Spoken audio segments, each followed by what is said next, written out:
a time when Area 51 was literally carved out of the Nevada desert, one of the several areas set aside for atomic testing. The area where the Groom Lake Area 51 Air Base exists, that land back in the early 50s was grabbed by the Atomic Energy Commission, which is now called the DOE, the Department of Energy. And these are the people who've been responsible for the nation's nuclear weapons.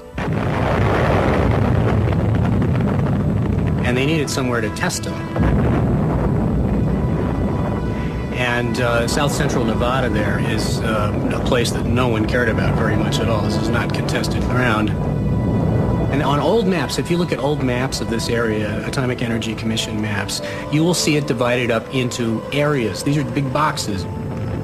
And at a certain time, the chunk of land where Groom Dry Lake is, which is one of the many dry alkaline lake beds that are out in that area, was called Area 51. Those are old maps, and that system is not used anymore. But the name Area 51 is sort of stuck to the place. In the spring of 1955, the area in grid number 51 took on a much larger role in our government's dealings with the Soviet Empire. That year, Lockheed Aeronautics engineering genius Kelly Johnson designed America's first super-secret spy plane, the U-2. But Johnson had one problem. He needed a place to test his covert creation. He turned to his trusted friend, civilian test pilot Tony LaVere, the man who some say is the true father of Area 51. I told Kelly in simple words, I know exactly what you want, and I'll get right with it, which I did. I'm searching for the perfect dry lake, because I knew that a dry lake is the best natural landing field for experimental flying that ever was devised. For nearly a week, Tony LaVere and his team scoured the Nevada desert, checking out dozens of remote sites. But when they crossed the Nellis Mountain Range and came upon Groom Lake, LaVere immediately knew that their search was over. This thing is, on a scale of 1 to 10, it's a 10 plus. The rest of them don't even stand a chance. Its location was really out in a godforsaken country, and not very many people roam around those parts. And it turned out that the CIA over across the hill, some 30, 40 miles from us, had all the facilities and equipment to do this sort of stuff, and they said, we'll build a base for you. And with that, Area 51 became our government's most top-secret military facility. Within a few short weeks, Tony LaVere found himself behind the controls of Kelly Johnson's Cold War brainchild, the U-2 spy plane. In any war, the most powerful weapon is information about the enemy. In the late 1950s, the U-2 spy plane, developed and test flown at Area 51, became our government's secret weapon in the Cold War against the Soviet Union. We knew the Russians were working as fast and cleverly as they could to make nuclear bombs, but we had no way to look into their vast terrain. So the CIA went to the Lockheed Skunk Works, which is a very brilliant little engineering group at the time, and said, can you make us something that flies high? And with a bunch of fast work, made one of the first really invincible spy planes, the U-2. Equipped with sensitive infrared cameras, the U-2 was capable of producing detailed aerial images of enemy installations from as high up as 80,000 feet, far beyond the range of enemy radar. Although the U-2 was actually a spy plane, a cover story was put out that it was being tested at Groom Lake for high-altitude weather research for the National Advisory Committee on Aeronautics, a predecessor to NASA. And the aircraft were actually painted in false NACA markings in case one crashed off-site. For years, the U-2 flew dozens of clandestine missions with total anonymity, bringing back vital photographic proof of Russia's military and nuclear weapons buildup. But in May of 1960, all the secrets surrounding the U-2 spy plane came crashing down. Secret reconnaissance of Russia by high-flying American U-2 jets ended when one was downed deep in Soviet territory. Its pilot, Francis Powers, was made the subject of a showcase trial. You had this famous shoot-down of Francis Gary Powers, and he was captured. And this was at a very sensitive moment in time when there was a summit meeting coming between Eisenhower and Khrushchev. And about 5 days before this, our guy falls out of the sky in an unacknowledged airplane. And this, of course, created a huge flap. Gary Powers was convicted of spying by a Soviet court and sentenced to 10 years in prison. However, he was later released and exchanged for a Soviet agent in U.S. custody.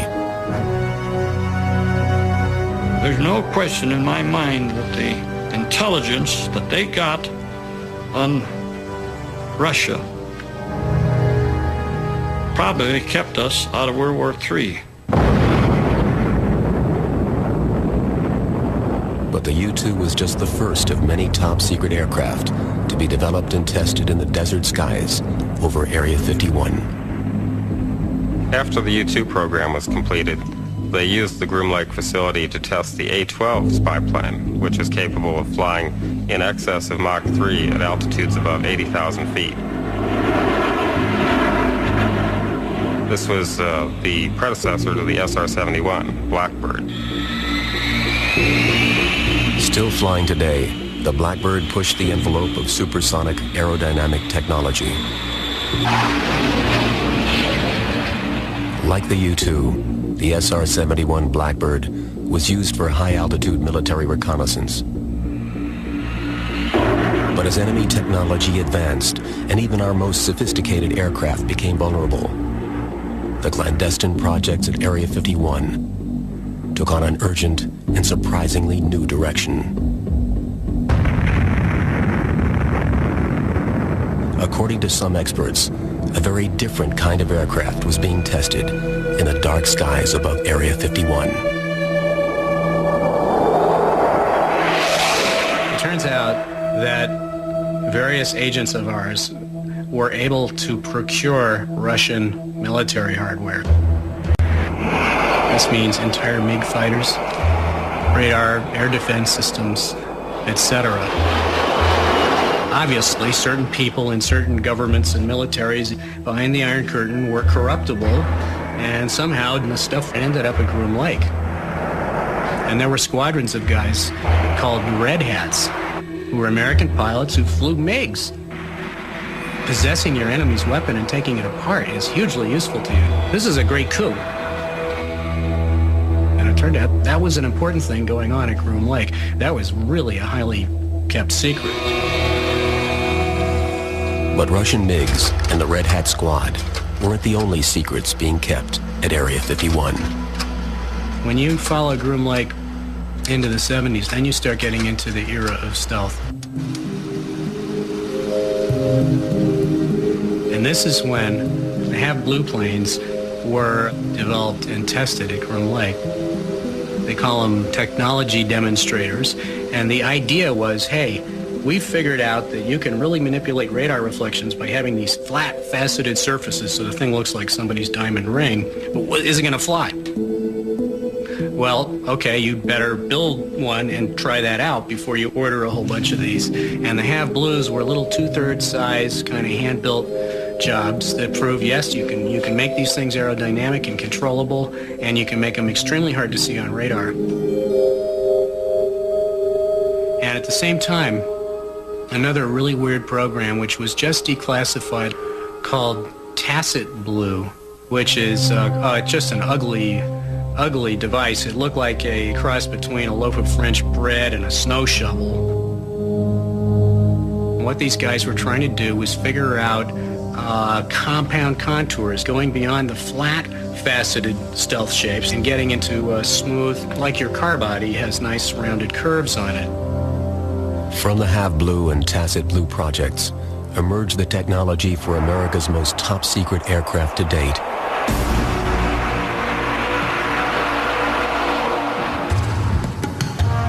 For years, there were reports of strange black wedges piercing the skies near Groom Lake,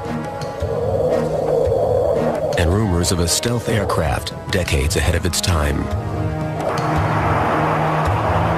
For once, it seemed the rumors about Area 51 proved to be more fact than fiction when in 1988 the U.S. military officially unveiled the B-2 stealth bomber and the F-117 stealth fighter. The Air Force uses secrecy to shield advanced technology. The hope is that if we can keep something in the dark as long as possible, a potential enemy will not gain an advantage. Such was true with the stealth program. During the testing of the F-117, everything evolved around working at night. The mechanics, the engineers, the pilots, everybody adapted to living at night. Men who flew the black jet, as it's called, they all wear black. In February of 1991, the years of secret flights in the skies of the Nevada desert were put to the test over the desert sands of the Persian Gulf. The F-117, this called the stealth fighter, it's actually a light bomber, turned out to be very useful in the Persian Gulf War, and it works. As the world watched, B-2 stealth bombers and F-117 stealth fighters delivered an unprecedented and devastating rain of firepower on a stunned Iraqi army, totally unaware that such weapons of mass destruction even existed.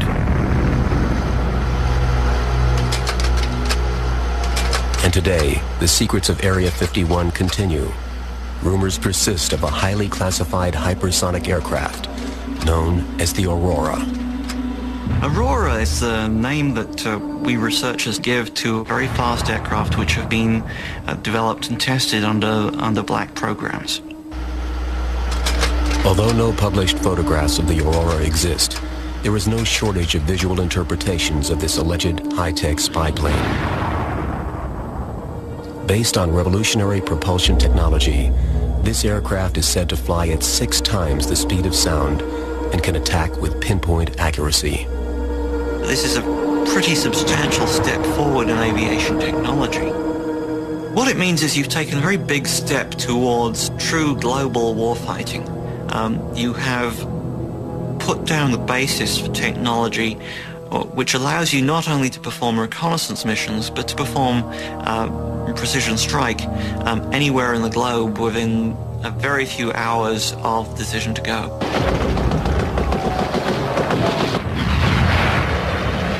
Aurora would be a perfect fit with Area 51 because you need a big tract of land and a big base to support this aircraft and hide it. And that's what Area 51 is there for. But to date, our government's position is unwavering. Officials insist that no such aircraft as the Aurora exists. But I can tell you that the committees, the appropriations committees of both houses, the Armed Services Committee, have investigated Aurora till you can be blue in the face. And Aurora does not exist. We wish we had an Aurora, a plane that could travel to Baghdad in 3 hours. It may be on somebody's drawing boards for such a technology, but right now that does not exist. This culture of secrecy that surrounds Area 51 has inevitably led to a climate where nothing is too strange to be believed, and true believers have turned the area surrounding the base into a virtual convention center of conspiracy.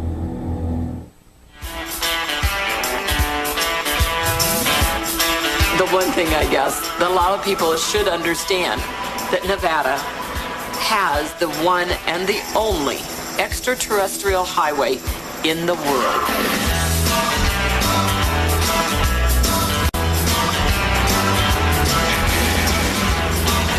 In 1996, the state of Nevada officially dubbed Route 375 the extraterrestrial highway due to the countless sightings of UFOs reported by residents and visitors to the area. Look at that, isn't that great? Look at that! Yeah, look at that. The whole UFO and alien connection to Area 51 can be traced directly to one man, MIT graduate and physicist Bob Lazar. The Area 51 story, it first became public, to the public eye, in 1988-89, when Bob Lazar came out with his story that he had, in fact, worked on alien spacecraft at Area 51. When Lazar went public with his claims, the media went wild.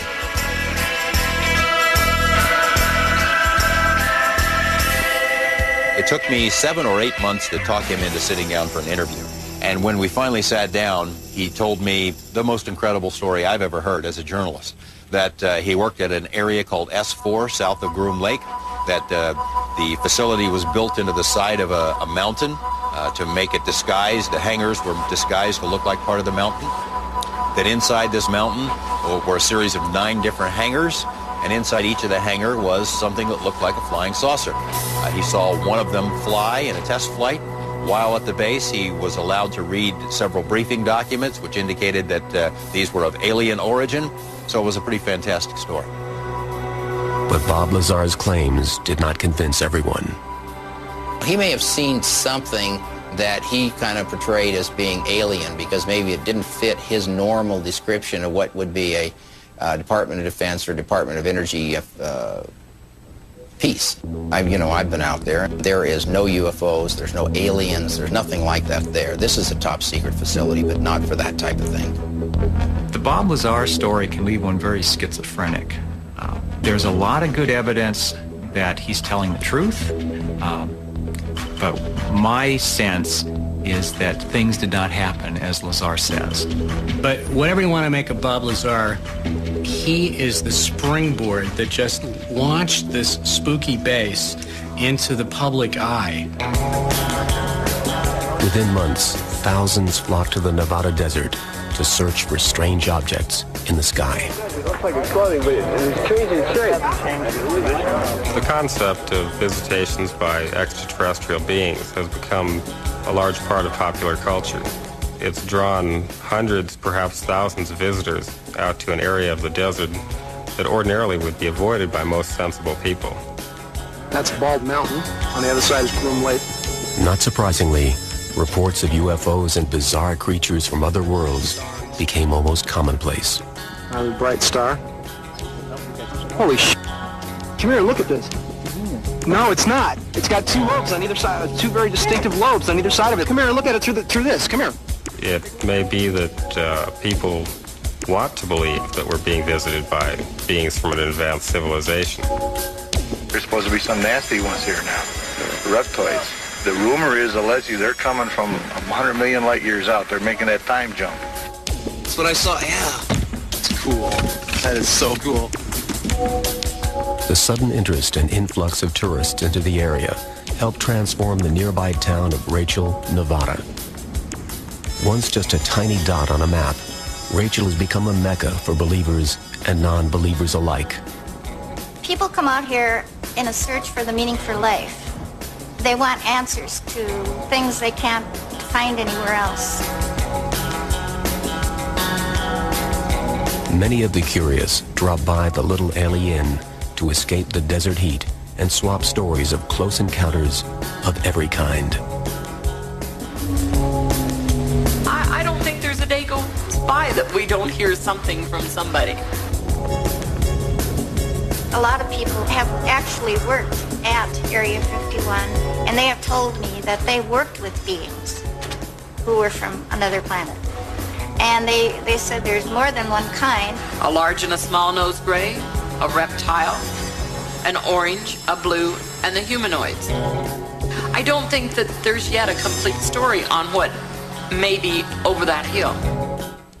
I, in my heart, would like to think that there are aliens in Area 51, but I don't really believe it until I see more. But it's a great subject for motion picture.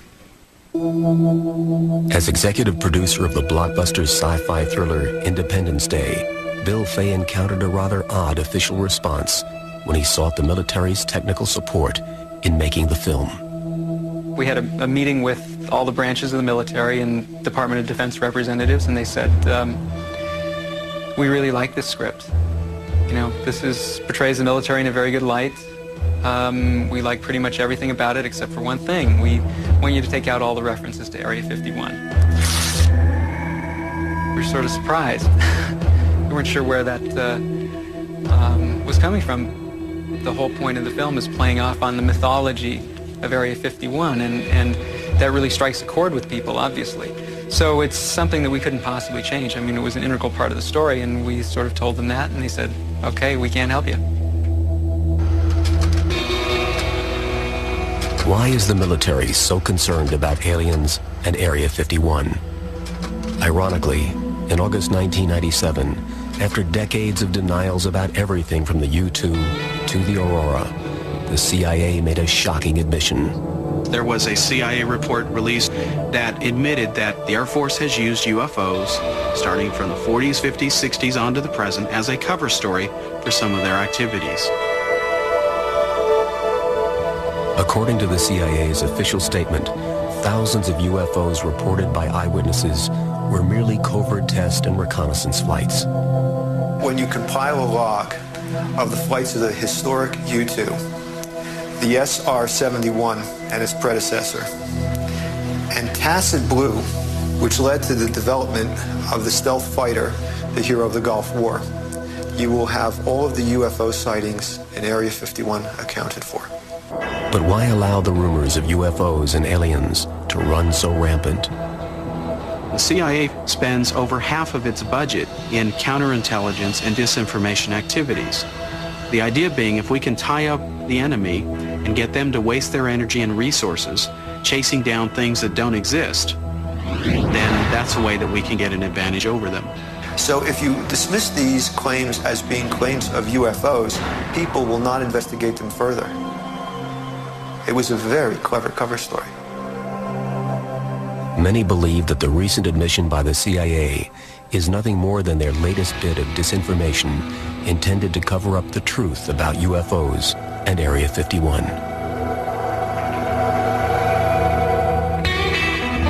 There could be aliens, there could not be aliens, but the reality is there's a major facility there. There's no doubt about it. You can just look over the mountain and see it. What has happened at Area 51 is that in an attempt to keep the facility as secret as possible, they have actually made it as famous as it could possibly be. It is now practically a household word. And all of that attention has put this once inconspicuous and unassuming installation on the map for just about anyone to find. And this is where the government goes when it wants to be alone. You know, despite our best efforts to peer into it, despite trying to track down people who have worked there and have seen things, it's still a very black place.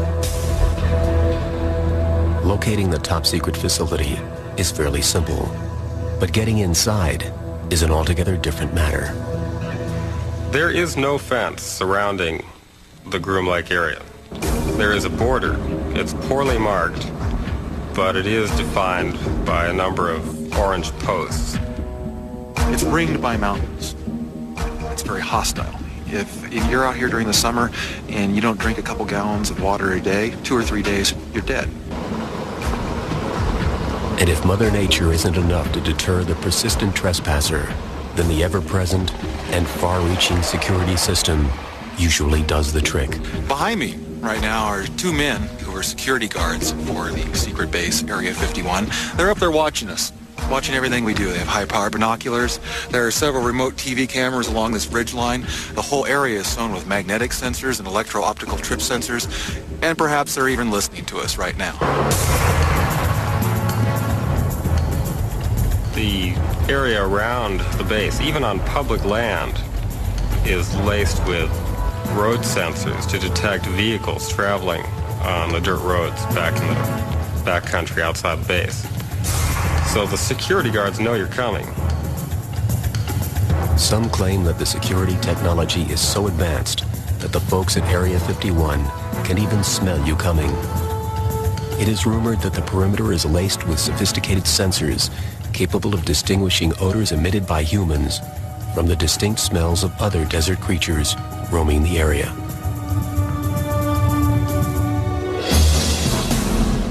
There'll be signs saying, stop here, unexploded ordnance, contaminated area, radiation, or a little line that says use of deadly force authorized. That stops most people. The foolish are the ones that go on beyond that.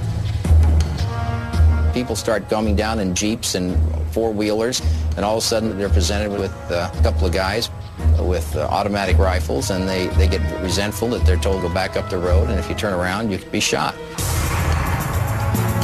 People who have been unfortunate enough to continue to the guardhouse have been arrested.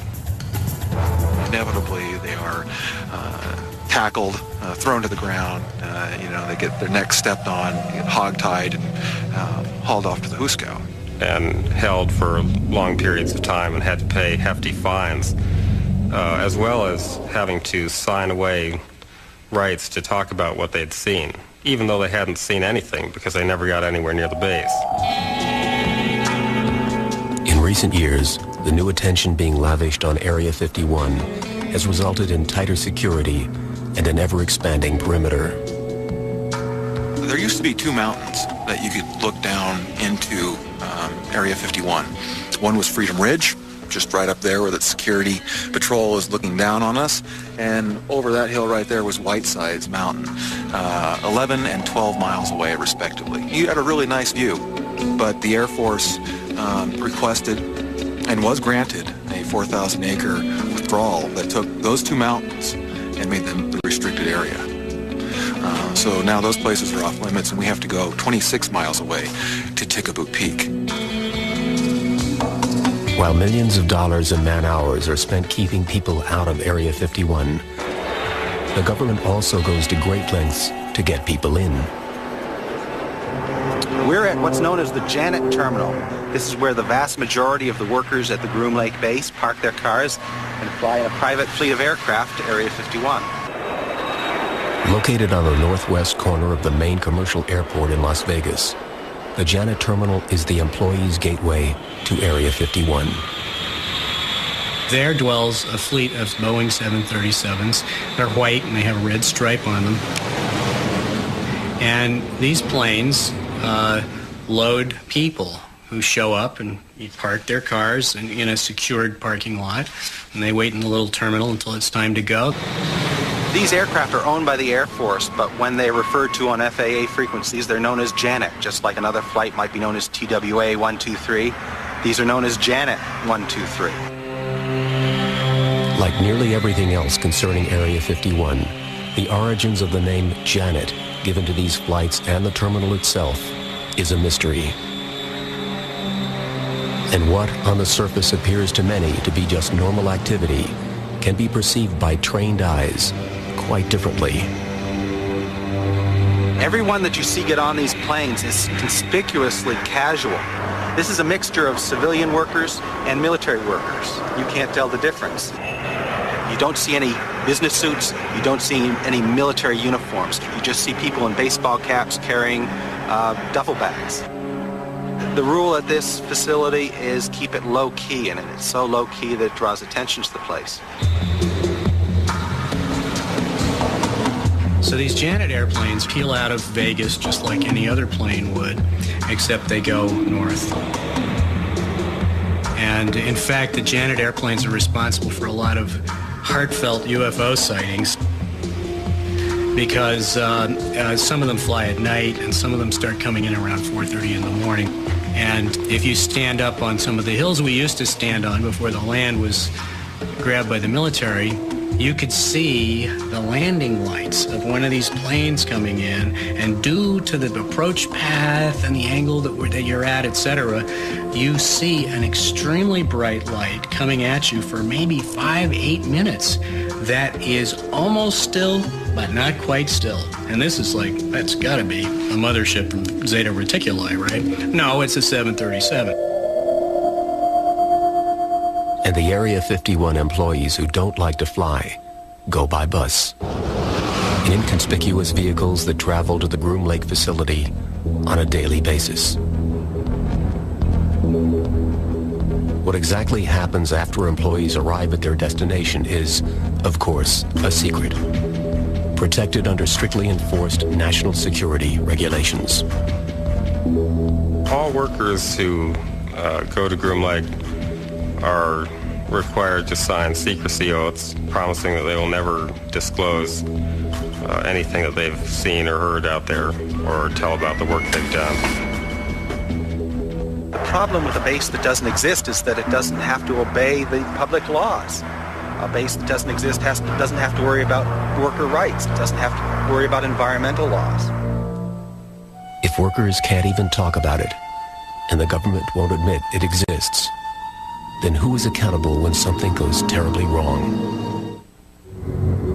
The shroud of secrecy enveloping Area 51 was suddenly threatened when a group of former workers filed a lawsuit in federal court, alleging criminal wrongdoing by the government.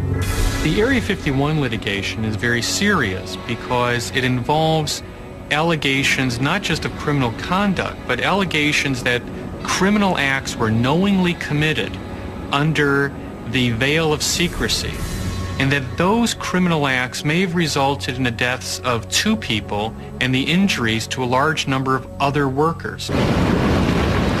In their lawsuit, the former workers claim that for more than a decade, the government secretly and knowingly burned highly toxic waste at Area 51. The government had decided that Area 51 did not exist legally or officially. So they didn't want to cart off trash and garbage and hazardous waste from this large airbase. Nothing going in really went out. And as they started to do experimental aircraft and started to operate large numbers of planes, they started to produce a lot of hazardous waste. So they started to burn it, which of course is a crime. It was a hazardous waste dump that was being used as an open-air disposal system.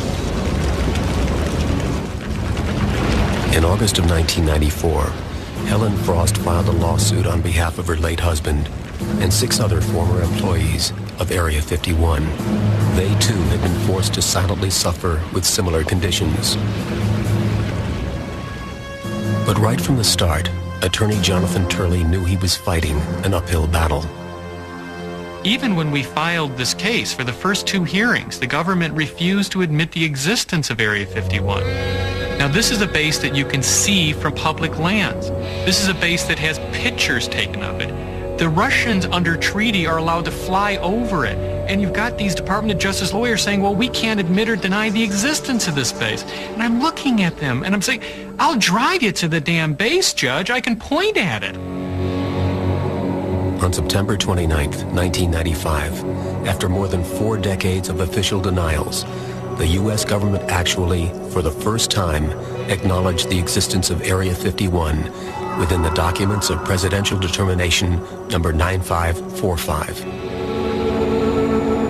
However, rather than helping the workers' lawsuit, this official admission served only to increase the secrecy surrounding Area 51. President Clinton signed a deferment for these guys saying, no, you do not have to respond to certain inquiries relating to this lawsuit, and this is under the aegis of national security. That suit, I think, is really running into a roadblock with this presidential order. When you give an agency the prerogative to pursue its agenda, discarding all others, there are going to be abuses, and we're paying for those abuses now.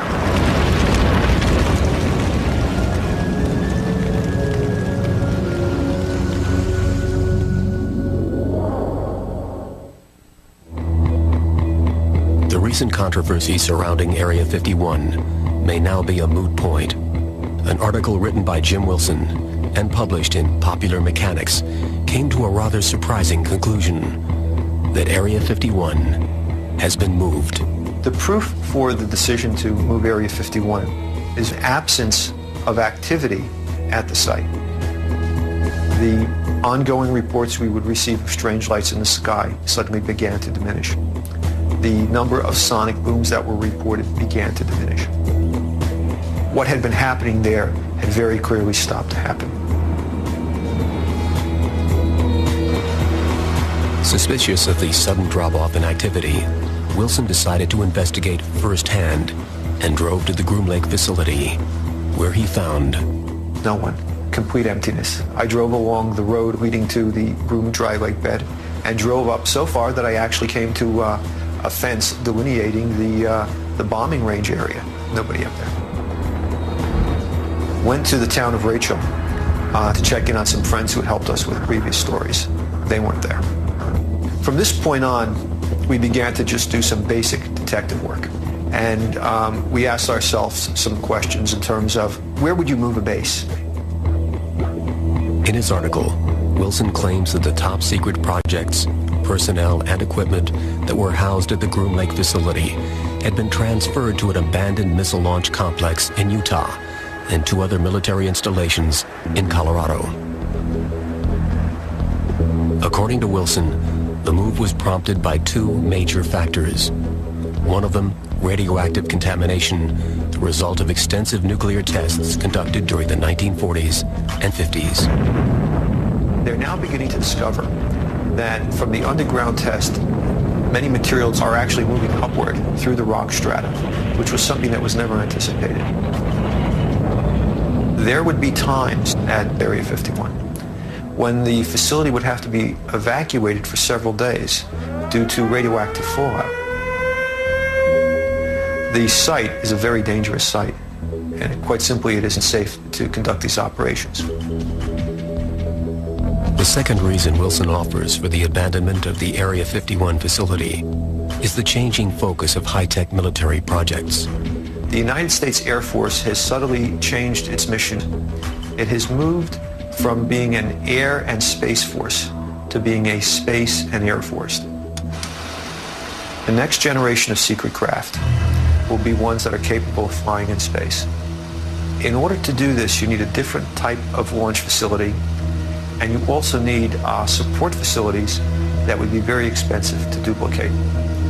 Many of these already exist in the vicinity of Colorado Springs, where you have existing launch facilities, and you have a very, very secure landing facility in Michael Air Force Base, which is in the middle of an area that absolutely no one in their right mind wants to get near. This is where they test biological and nerve gas agents. So has this legendary top-secret base been shut down for good? And will its secrets die with it? Or is this latest revelation simply just another piece in the disjointed puzzle of the American myth known as Area 51? It's my opinion that we'll never know what has gone on there in the past, let alone what's going on there now. That the government has steadfastly, little waverings here and there. Once in a while you'll hear, let's say, yeah, we have an installation out by Groom Lake. That's about it.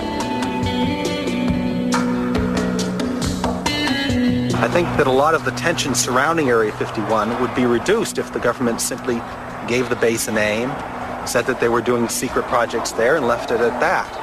It's the idea of a nameless, non-existent base that really grabs the public's attention. People love mysteries. And as long as we're treated in this manner that Groom Lake doesn't really exist and we don't want to talk about it, it just lets the minds run rampant, and it just filled with nice sinister tales of aliens and who knows what else. Since you can't prove what goes on there, you can blame on that place whatever you want.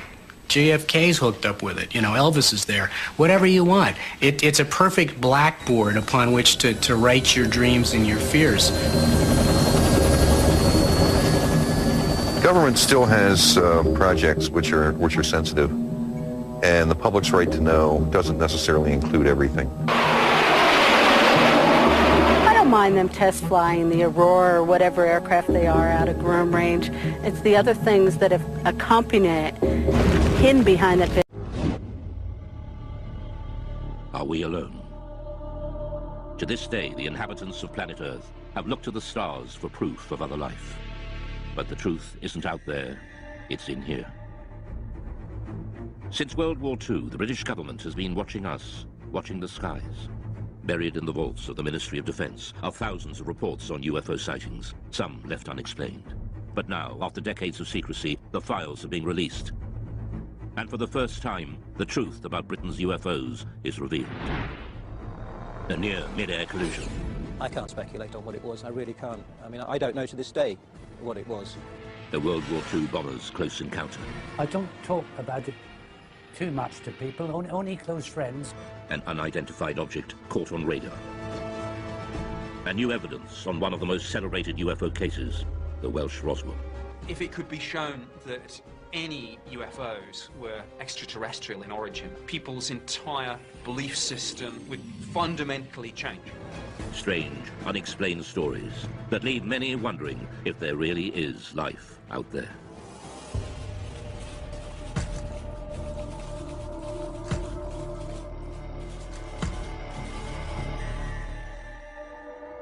What are 3 popular word searches on the internet? Perhaps the first 2 are no surprise. UFOs have an incredible hold on the popular imagination, but few myths have involved government investigations, surveillance, and cover-ups. UFOs have. One person who knows just how seriously UFO sightings have been taken by the British authorities is ex-MOD operative Nick Pope. From 1952 onwards, it was decided that there really needed to be a small unit set up permanently to research and investigate the UFO phenomenon. And really from the 50s right up until 2009, the Ministry of Defence did have a small project looking at the UFO mystery. Pope manned the UFO desk in the 90s, helping add to the thousands of files the ministry had gathered for decades. Now that they're being released from the vaults, key UFO eyewitnesses give their side of the stories. And UFO experts, skeptics and believers interrogate just what the MOD was keeping secret. Dr. David Clark is the journalist who helped first persuade the MOD to release the files.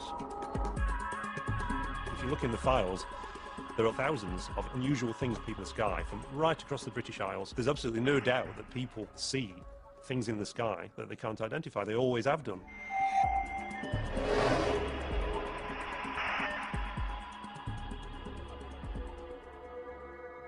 January 1995.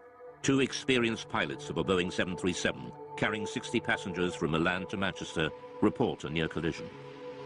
It's an incredible sighting of an unidentified flying object which sends the authorities into a spin. In the defence files, there are quite a number of incidents involving near misses between civil aircraft and unidentified flying objects. The most impressive of all was a report that was made by the crew of a British Airways 737. Speedbird 5061, overhead Pennines, 9 miles. They were just about to enter this cloud bank, quite a clear sky, good sort of vision. Suddenly the first officer said he saw this object coming towards him like an illuminated Christmas tree.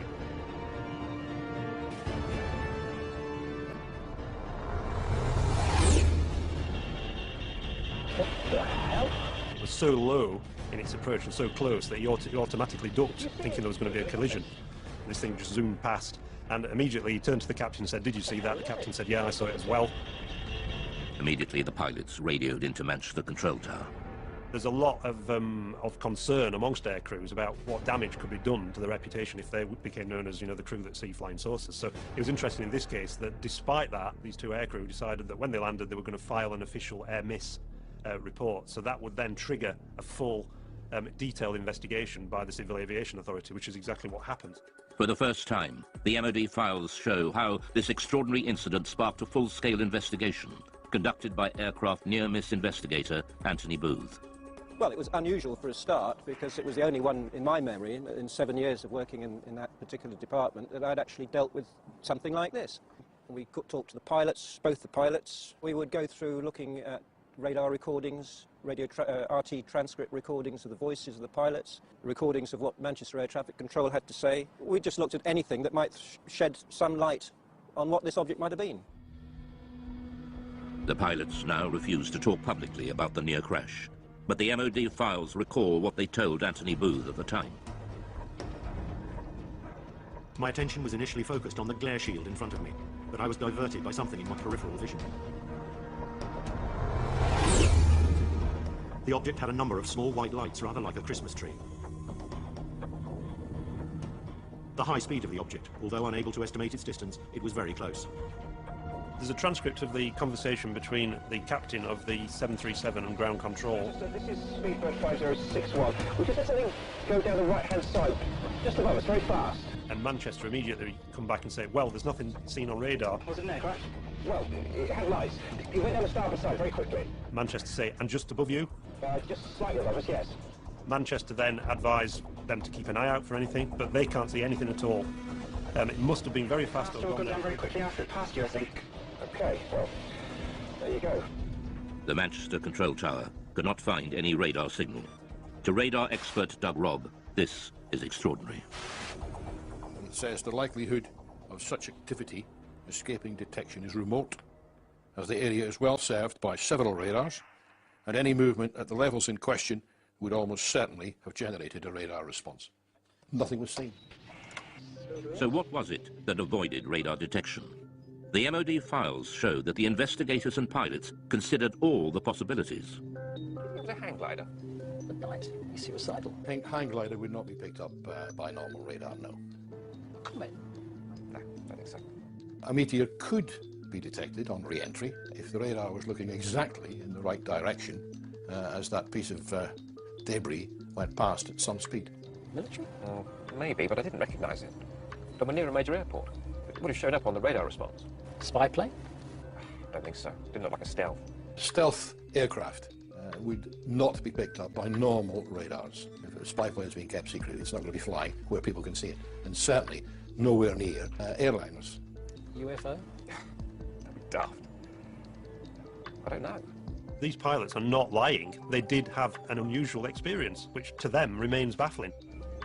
The files show the investigation seriously analysed the possibility of military activity. But they found no evidence from any official source. It seems most unlikely that such a flight would have been conducted so close to a busy international airport. So what was it? We revealed the conclusion, locked away in the MOD vaults since 1995, reached by Anthony Booth's investigation. Most of the incidents that we looked at, we could arrive at some conclusion, definite conclusion. But in this case, we couldn't really. We had to come up with an assessment of cause and risk. Both the risk and the cause were unassessable. Degree of risk, unassessable. Cause, unassessable. Really, that statement is really, really unusual to find that in an official air miss report, and it's basically saying we don't have a clue what was seen.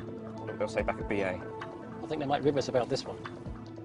At the end of their the summary of the working group's discussions, it says that there is no doubt that these pilots both saw an object and that it was of sufficient significance to prompt an air miss report. Unfortunately, the nature and identity of this object remains unknown. To speculate about extraterrestrial activity, fascinating though it may be, is not within the group's remit and must be left to those whose interest lies in this field. To some ufologists like Nick Pope, the absence of any real conclusion leaves serious and unanswered questions. Now, to me, this was quite extraordinary. UFO does not mean alien spacecraft, but clearly, in some people's minds, whether it was the pilot and the first officer, or whether it was the investigators at the Civil Aviation Authority or the Ministry of Defence, clearly somebody was thinking, well, maybe, just maybe, this is something extraterrestrial. I can't speculate on what it was, I really can't. I mean, I don't know to this day what it was.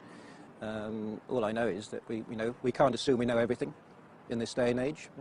There may be things that we don't know about.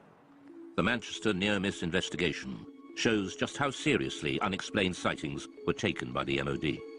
But the UFO desk had been receiving reports from pilots for decades. The files reveal sightings during World War II, and in some cases these were considered so grave they were referred right to the top of government. The newly released UFO files confirm what many experts suspected. The British government was investigating unexplained sightings as far back as World War II. I don't talk about it too much to people, only close friends who experienced perhaps flying during the war.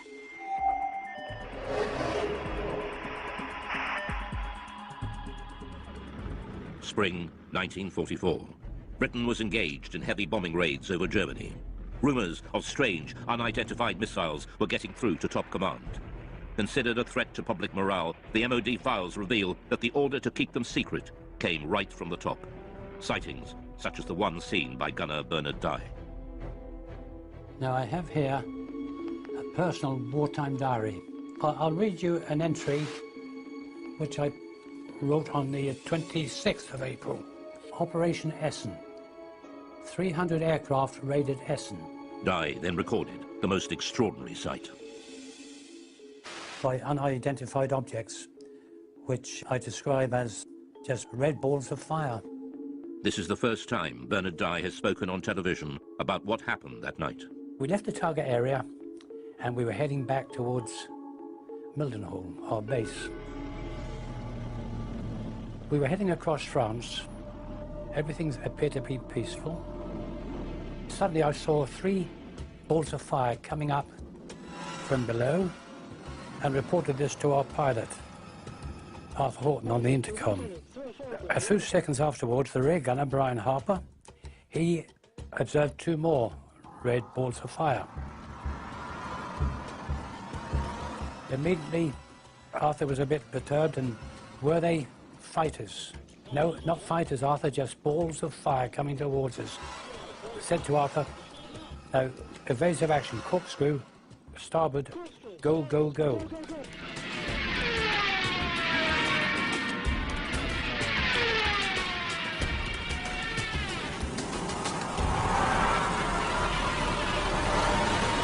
We travelled over 300 miles per hour.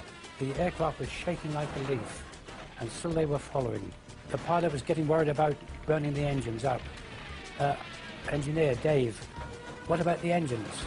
Never mind the engines, skipper. Keep going, or something to that effect. The words were rather rude.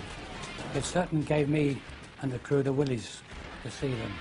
After a short distance, these 5 red objects, they just got slower, and the red lights disappeared into the blackness below, and we got safely home.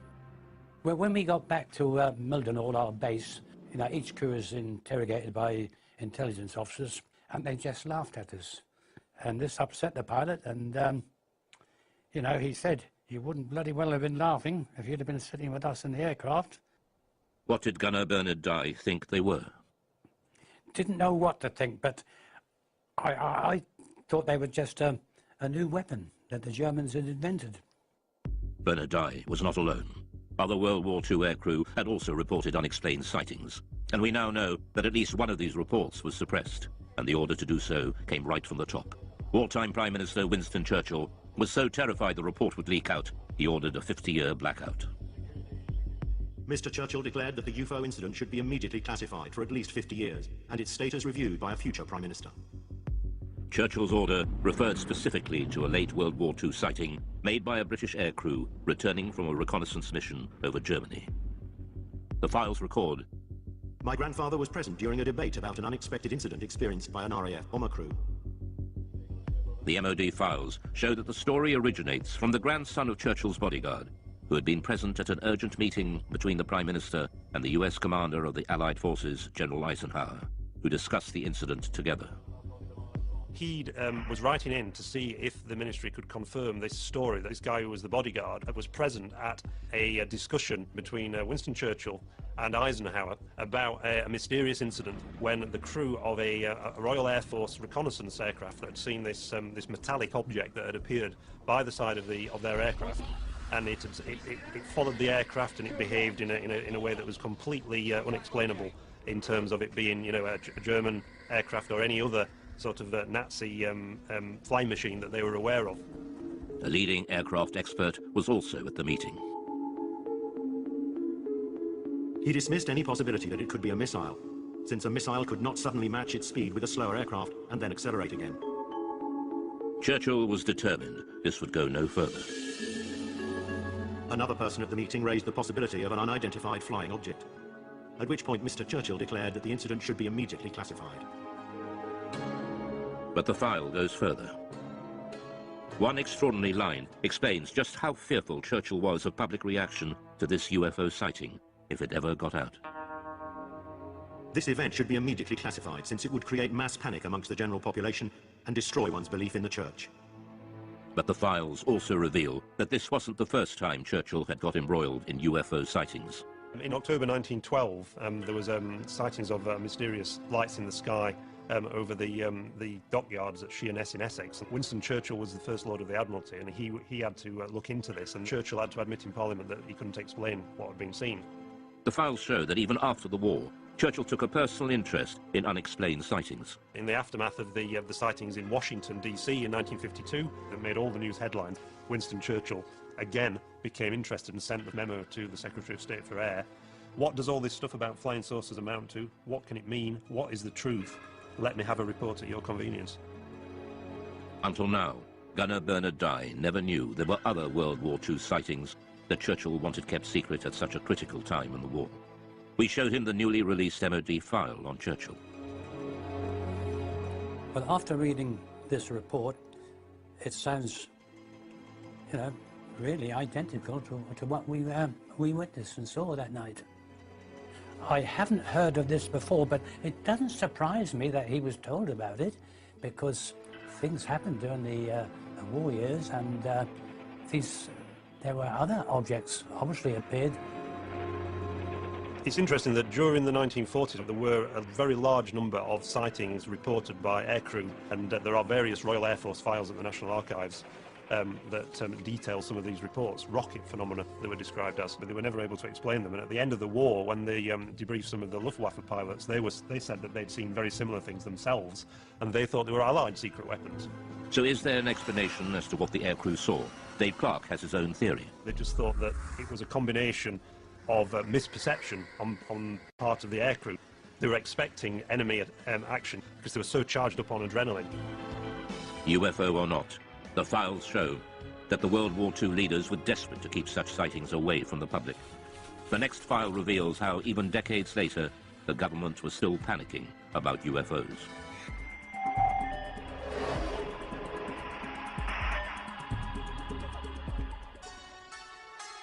Many UFO experts believe that the Pitlochry file illustrates one of the most significant UFO conspiracies of recent times. It involves photographs of an unidentified object captured flying over a remote Scottish valley. The photos were sent to the MOD, but mysteriously went missing. Journalist Mark Pilkington has spent years trying to track down these UFO images. The Pitlochry photographs in the MOD files date back to the 4th of August 1990, when two witnesses on the A9 near Calvine, near Pitlochry, allegedly saw a large diamond-shaped craft hovering in the air for about 10 minutes and took 6 photographs of it. And the object that they claimed to have seen was accompanied by 2 aircraft, which the MOD later identified as Harriers. The photographer has never been identified. He sent the 6 photographs to the Scottish Daily Record newspaper. The paper never ran the story. Instead, they referred them to the MOD for investigation. The Ministry of Defence took their own copies of the photographs, which have since disappeared. They, according to the files, sent the original negatives back to the Scottish Daily Record, which inexplicably never ran a story on the subject and never published the photographs, and presumably returned them to the 2 men whose names have been removed from the file, so we can't ask the 2 men. So mystery piled upon mystery. All that remains in the files is a photocopy of the alleged photographs. Ufologists later mocked up this photo of what was seen. But Nick Pope dealt with the original photos and file when he worked behind the MOD desk. Both the Defence Intelligence Staff and the Joint Air Reconnaissance Intelligence Centre analysed this very carefully, and the consensus was clear on this. This was a real object. It was maybe 25, 30 metres in diameter. I sat down with my opposite number from the Defence Intelligence Staff at a briefing about UFOs. We discussed this photograph extensively. This was something that was of defence interest, because clearly it could do something that we couldn't, and we wanted that technology. The MOD was determined to play down the incident. There's an interesting briefing by the Ministry of Defence press office on defensive lines to take if these photographs made it into the newspapers, and they were asked questions about this. And there's a list that basically says that we have looked at the photographs and no definitive conclusions have been reached regarding the large diamond-shaped object. And if they were pressed by the media, they were told to say all sighting reports received by the Ministry are referred to the staff in the departments which are responsible for the air defence of the UK. During his time with the Ministry, Pope had a blown-up copy of the photograph on his office wall, until it was personally taken down by his superior. One suggestion was that this was a secret prototype American spy plane. My head of division convinced himself that this probably was some secret aircraft or drone, and he ordered that this be removed. We know from the files that there was a lot of internal discussion about, were the Americans flying this incredible spy plane, you know, and if so, why had they not asked for permission, you know, for this thing to fly through British airspace? Journalist Mark Pilkington believes that events at the time could well have influenced what people thought they had seen. This was just 2 days after the first Gulf War had broken out, and there were certainly great deployments of aircraft towards the Middle East, and the UK was a kind of sort of stop-off point and a sort of launch pad for a lot of those aircraft. The MOD were clearly worried about public reaction, just as Churchill had been 4 decades earlier. So was there a cover-up by the MOD over the mysterious Pitlochry photographs? There's a possibility that the Ministry of Defence destroyed these images, possibly because they thought that they were some American spy plane that they'd rather we didn't know about, or maybe if this thing genuinely remained unexplained, because we simply didn't want the embarrassment of saying that there might be things in our airspace with speeds and manoeuvres that exceed everything that we've got, and yet which remain unexplained. However, all we're basing this on, we should make clear, is a very grainy, fuzzy black and white image that, for all I know, could have been drawn by a child with crayons. Mark Pilkington is still looking for the real Pitlochry photographs to find out just what did put Britain's defences to the test. But 6 years later, on Britain's east coast, another UFO sighting sparks off a full-scale military investigation and a direct challenge to the Secretary of State for Defence. In 1996, the Ministry of Defence was drawn into a serious breach of UK defences by a UFO over East Anglia. MOD files reveal it not only involved the police, Coast Guard and RAF, but a call to the Defence Secretary to scramble jet fighters. I'm very concerned about an incident that occurred off the East Anglian coast recently involving a visual unidentified flying craft sighting that was correlated by various different military radar systems. Why weren't our jets scrambled? It was one of the biggest UFO scares ever. And it all started one quiet October night on the East Coast.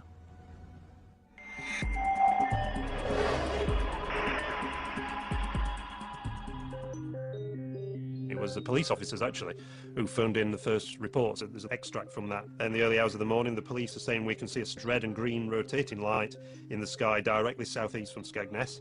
It looks to be high in the sky directly over the Wash.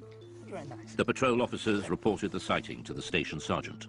I immediately phoned it through to the Skegness control room, who relayed it onto Great Yarmouth Coast Guard Maritime Rescue, suspecting it might be an incident over the sea. We had a report at about 3:15 local time from Skegness Police, and they could actually see this light in a southeasterly direction. We were uncertain of what it was at the time, and we immediately made a report to the local air defence radars to see if they could see anything. The call went through to RAF Neatishead, the most important air defence centre in southern England. Clyde radar has a contact bearing 221 degrees at... They noticed that on one of the radars, a blip that they couldn't identify, that wasn't an aircraft. Could the mysterious radar blip and the strange lights seen by the police be the same thing? Panic calls from the public started to come in. No, I don't think they're invading. The call was put out to shipping to keep a lookout for unidentified lights. Then a tanker came back. We're seeing a group of lights above the Wash. The vessel at sea was the Connor Coast, and she was in much this sort of area. At 3:50 a.m., Patrol Officer P.C. Leyland rushed onto the police station roof to video the strange lights and managed to capture 5 minutes of footage, now showing a single stationary white light. News of the sighting spread quickly through the UFO grapevine. The transcript of the conversation between the Coast Guard and the police and the trawler crew was leaked to the local news, and it suddenly became this huge UFO incident that got to the attention of the local MP. The sighting gathered such momentum, even local Labour MP Martin Redmond got embroiled and started asking difficult questions. Martin Redmond said, look, you've got police officers seeing UFOs, you've got Royal Air Force officers tracking them on radar, and yet you don't even get the aircraft in the air to take a look at this thing. Here's a copy of the letter that Martin Redmond MP sent to the Right Honourable Michael Portillo, Secretary of State for Defence, and he says, I'm very concerned about an incident that occurred off the East Anglian coast recently involving a visual unidentified flying craft sighting, which was correlated by various different military radar systems. While I'm interested in finding out what was seen, my primary concern stems from the absolute shambles that such an event seemed to cause. So he's really sort of having a go at the Ministry of Defence and saying, you know, why didn't you react to this? What are the RAF doing? So this really stung the RAF. The files reveal a picture of chaos. The letter sparked off an MOD investigation to explain the RAF's resistance. Doug Robb was operations manager on the night. We showed him the MOD findings. He wasn't surprised by the conclusions. This diagram is the radar plots over Boston on that night. And in summary, it shows that Claxby picked up the object, but it didn't move, and it was on land. And after investigation, it was decided that it was the church tower, the Boston Stump, as it's known. The files were certain this was the culprit. The church is known in aviation circles as the Boston Stump, and appears occasionally on some radars in certain radar propagation conditions. They said that this was a completely separate phenomenon to the bright stationary lights that had been seen by the police from Boston and Skegness and by the tanker crew. The report concluded there was no justification to order the scramble of RAF fighters, much to the chagrin of the local MP, Martin Redmond. You'd scramble for a high-speed incoming aircraft 200 miles away, but you're not going to scramble aircraft for a fixed object on land. I mean, what's the threat? If what the radar picked up was indeed a church, what then were the mysterious lights seen by the police and the tanker crew? The MOD scrutinized the police video footage. It suggests a distant celestial source. The MOD sent the footage onto the Royal Greenwich Observatory for analysis. Their report has been kept buried since 1996 in the MOD files. UFO and astronomy expert Ian Ridpath was shown their conclusions and the police video. If you look at the police video, you can see it's just a bright dot of light just sitting there, not appearing to do anything. So, to me, this shows that even the most impeccable witnesses can actually make what is really a basic mistake, which is just misidentifying bright celestial objects. Well, the most common culprit is the planet Venus. In fact, it's called the Queen of the UFOs, and this is because it's the brightest object in the night sky after the sun and the moon, which could have been what the police were seeing. He also believes there's an explanation for the colors of the lights. When the camera zooms in, very often the camera will completely lose focus, and you can actually see some odd shape to the light, which is actually the diaphragm of the camera. But this doesn't explain what the tanker crew observed. The MOD investigation found that they saw a light coming from a different direction to Venus. And they were baffled. These lights remain unexplained. But expert Ian Ridpath believes there is an answer. The object that the tanker saw to the north, I think, was another bright star called Vega, which is also just appearing to twinkle and flash multicolored lights. UFO expert and skeptic Dave Clark believes there is a reason why this escalated into such a major incident. This happened in 1996, which was the very height of the popularity of the X-Files series on TV. It was the biggest sort of year, the 1996-97, in terms of number of reports they received since 1978. So is this case closed for East Anglia? Or will more mystery emerge, just as it has, with one of Britain's most celebrated cases that refuses to go away, the Welsh Roswell?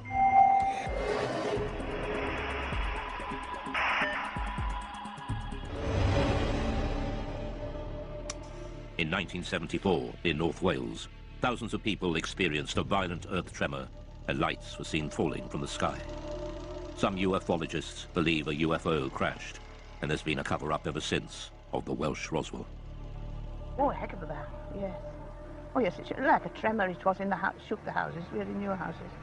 And it seemed to come right on top of their head, until the house was coming down. There were lights coming from the top of the mountain, just up over there.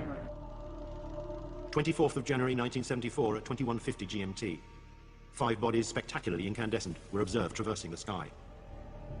New information has been revealed that opens the mystery further. Named as one of the main witnesses in the Berwyn incident is Hugh Lloyd, then a 14-year-old farmer's son.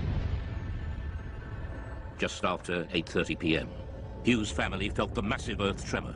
It was a frightening experience.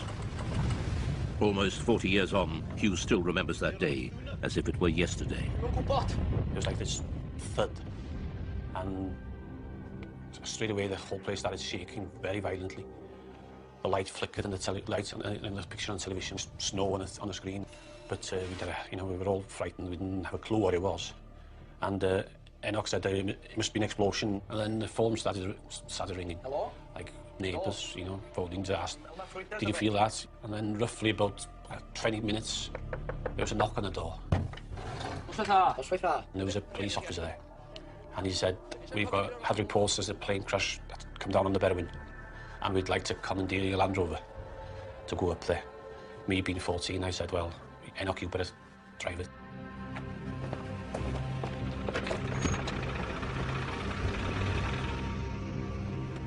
We carried on up the mountain about half a mile, maybe 3/4. We drove up the track and we stopped, got out and got torches, and it was very quiet and very dark, but, you know, nothing to be seen. Are we going with a torch? One of them said, there's nothing here. It's too quiet, we can't see anything. We might as well go down. So we turned back to the vehicles, and as we were approaching the vehicles, we saw this very bright white light. It's up the valley, just behind those trees there, up to the left in the valley between those two mountains. A very bright white light, you know, coming up from the ground, you know, pointing upwards. But it was, you know, very, very bright. I knew it was coming from the ground, but we couldn't actually see the source of the light because it was, you know, in the valley itself, being hidden. The light didn't look like a plane crash. It was too white for a fire. It didn't last for very long. 20 seconds was at the most. They searched the mountainside, but there was no sign of a crash. So what was the light? Ufologist Andy Roberts has researched the Berwyn UFO for years. Although a skeptic, he admits there is a central mystery to the incident involving another key witness. In a village nearby called Llanderfel, there was a district nurse called Pat Evans. She felt the explosion there, and because she was a nurse and had all the medical equipment, thought, if a plane's crashed, I could get up there and give much-needed help until the emergency services arrived. Pat Evans was with her 2 teenage daughters, 4 miles from Hugh Lloyd when the earth tremor hit. So she picked up her 2 young daughters, got them in the car, drove the 10-15 minute drive up onto the B4391 road, expecting to see an aircraft crashed and in flames. This is the road that she was driving on, and it's a road that she knew very well, so she had no problems driving up here at night. And obviously she was out there looking for what she thought was going to be a plane disaster. And just as she came out from the other side of this copse of trees, she was absolutely astonished to see, far across the hills to the left, a huge ball of red, white, orange, pulsating light. Whatever the object was, it was too far from the road to be reached on foot. Pat and her daughters watched, astounded at the ball of light, slowly pulsating and changing colour. She described it as being half the size of the moon, and around this object were moving torchlights and vehicle lights. She realised that it clearly wasn't a crashed aircraft and that someone or some people were there attending to whatever it was. And realising that, she drove back home and went to bed, and to this day is completely mystified by what it was. So what did Pat Evans and Hugh Lloyd see that night? We reveal that even the arrival of the mysterious men in black couldn't provide all the answers. The unidentified sightings by Pat Evans and Hugh Lloyd in Berwyn, Wales in 1974 have gone down in UFO folklore. The recently released MOD files have added even more mystery.